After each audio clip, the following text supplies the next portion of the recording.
Like every other personality type, the INFJ has had a long journey to get to their most mature and ideal selves. Painful and sometimes unnecessarily extensive, each stage the immature INFJ must cross comes with its unique lessons, difficulties, and behaviors. So, what do the worst of these behaviors look like for the immature INFJ? Welcome or welcome back, psychos. Before we get into it, we'd love it if you liked and subscribed to our channel, as well as to click the post notification bell so you never miss a video.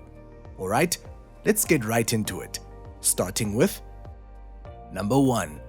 They're disengaged and detached from reality. Innately imaginative and introverted, there's a subtle element of the INFJ personality type that is naturally disengaged from their outer reality. With a focus on their internal world, this touch of detachment is perfectly healthy for this specific type. Yet, too much of anything becomes unhealthy, and that's exactly what happens when the INFJ is met with their immature selves.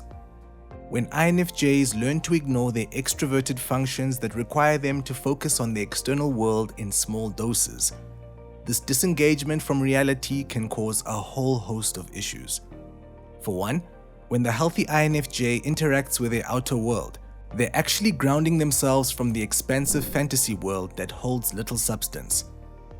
While it may seem mundane and uninteresting for the unhealthy INFJ, spending the necessary time focusing on their external reality stops them from slipping into an introverted loop, where they usually result in further isolating themselves, causing a toxic cycle that's difficult to overcome without a little self-discipline and stepping outside of their comfort zone. Number 2. They take a toxic approach to their perfectionism. Perfectionistic at heart, even the healthiest INFJ tends to approach things with idealism. Allowing them to excel in some of the most crucial aspects in life, this idealistic attitude is what gives the INFJ optimal satisfaction. However, it's easy to use this perfectionism in a toxic regard, which is what tends to happen when the INFJ uses it through an unhealthy approach. Taking this innate trait to an extreme level, the unhealthy INFJ causes their perfectionism to turn into a loop of self-criticism and unreachable high standards, often applied not only to themselves but also to those around them. Holding unattainable high standards can end up ruining their cherished relationships and their own self-esteem in the process, contradicting their initial intentions altogether. They can catch themselves taking a compulsive approach to everyday things, such as rereading every text or email several times before sending, or beating themselves up over something silly they said. The unhealthy INFJ develops an internal critic that criticizes every decision they make. Number 3. Avoiding commitments. Speaking of perfectionism and its place in the healthy INFJ's life, commitments and responsibilities are usually things that most people with this overachieving personality type don't shy away from. With a balanced approach, the INFJ is equipped to handle a lot on their plate and still find the alone time for their much-needed rest and recharge. However, when the INFJ loses their vision for their lives, commitments become overly mundane and not worth their energy. Without purpose or moral reward, any INFJ can slip into an unhealthy version of themselves where they begin to slowly lose motivation for the seemingly never-ending list of responsibilities they've taken on. Connected closely to the disengagement that comes with the unhealthy INFJ lifestyle, this avoidance of dedicating themselves to anything in the external world creates a toxic cycle. As they slowly let go of their external reasonings, they begin to miss out on the subtle sense of independence, reliability, and satisfaction that the healthy INFJ usually strives on. Number 4. Becoming over-fixated on people's body language. Through their sharp and alert extroverted feeling cognitive function, the INFJ is able to pick up on the subtlest changes of mood from those around them. They're able to tell from afar how someone is feeling in the moment, and with that they adjust their own approach in order to show up as their most appropriate selves. Contrary to popular belief, the INFJ doesn't pick up on people's energies through psychic telepathy, but rather their subconscious habit of noticing and interpreting body language, tone of voice, facial expressions, and verbiage. And while this may seem like a gift in most cases, when it comes to the immature INFJ's experience, sometimes the subconscious behavior can get out of hand.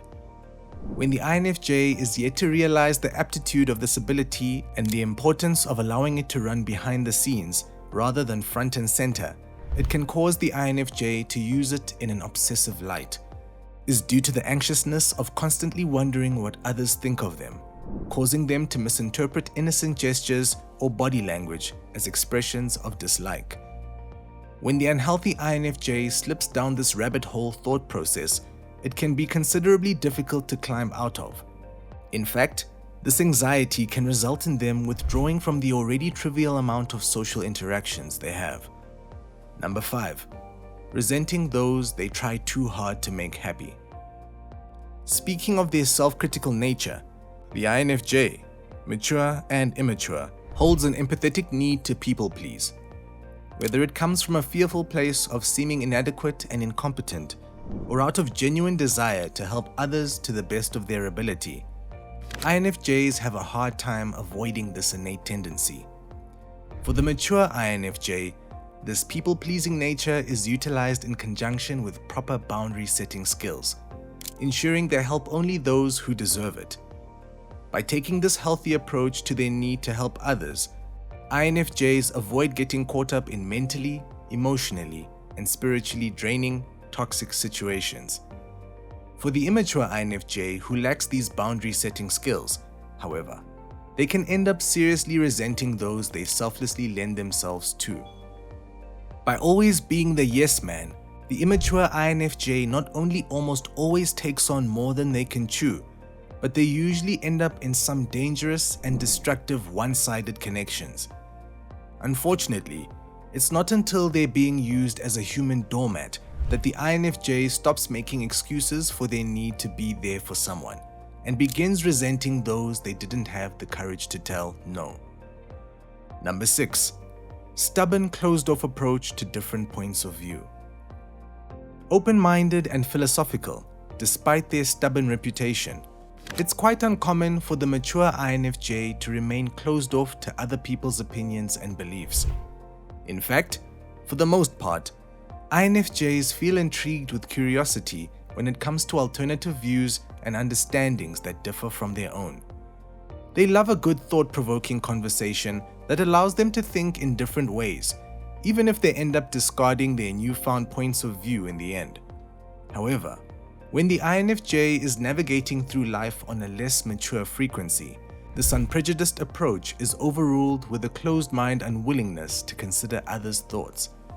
The unhealthy INFJ may feel threatened by alternative views due to their fear of confrontation. They can automatically feel personally attacked when someone disagrees or debates their opinion, rather than being intrigued by figuring out someone's intellectual process behind their view. This approach either causes the INFJ to shut down mid-conversation, or worse, not dare to share their opinion at all.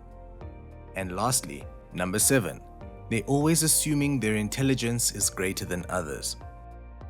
Whether you'd consider them to be outcasts or not, the INFJ certainly holds a unique mix of characteristics and habits that differentiate themselves from the rest of the world. While the healthy INFJ has taken adequate time to learn how to properly and efficiently utilize these unique differences, it can push the unhealthy INFJ to become rather conceited at times. Whether they let all the talk about INFJ's strong suits get to their head, or they genuinely see themselves as superior to others, the immature INFJ is quick to make assumptions of other people's levels of intellect, or lack thereof. Related to the immature INFJ's stubbornly closed-off approach to different points of views, they may become completely unwilling to hear people out, due to the fact that nobody could be more correct or informed than themselves. They may regard people with different cognitive functions from their own as egotistical, underachievers, or know-it-alls, causing them to write people off before a single word is even spoken. While even the most mature INFJ may be reluctant to trust another person's advice or instructions, there's nothing that compares to this negative assumption. Despite possibly spiraling downwards through uncharacteristically destructive behaviors, this type of immature INFJ will be utterly convinced that they know what's best for them. Well, psychos, that's it for today. So, have you experienced these immature aspects of having the INFJ personality type at some point in your journey?